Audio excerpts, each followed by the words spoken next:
उमेदवार नाहीत, चिन्ह नाहीत, निर्णय नाहीत, मात्र बैठकांवर बैठका. सांगली मिरज कुपवाडमध्ये राजकीय संभ्रम शिगेला, मतदार राज्य वंचित.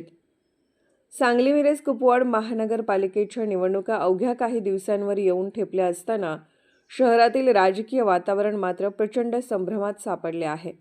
उमेदवारी अर्ज भरण्याची अंतिम तारीख जवळ येऊनही अद्याप एकाही प्रमुख पक्षाने अधिकृत उमेदवारांची घोषणा केलेली नाही.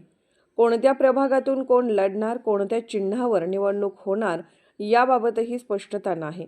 तिकीट मिळवण्यासाठी इच्छुकांची मोठी गर्दी असून राजकीय नेत्यांचे वाड्यावाड्यात, हॉटेलात आणि खाजगी ठिकाणी बैठकींचे सत्र अविरत आहे.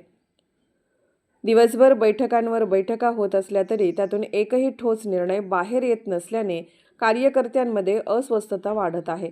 हीच स्थिती या निवडणूक प्रक्रियेची मोठी शोकांतिका ठरत असल्याचे चित्र आहे.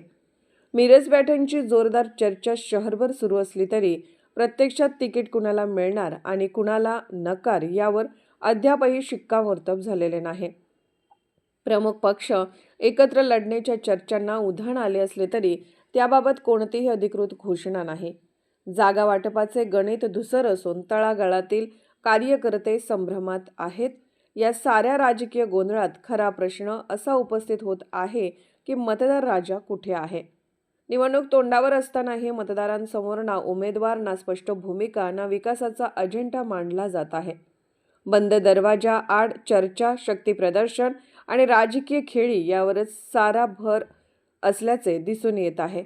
अर्ज भरण्याची अंतिम मुदत जवळ येऊनही ही अनिश्चितता कायम राहिल्यास ही निवडणूक जनतेसाठी आहे की केवळ नेत्यांच्या सोयीसाठी असा सवाल आता शहरभर चर्चेचा विषय बनला आहे.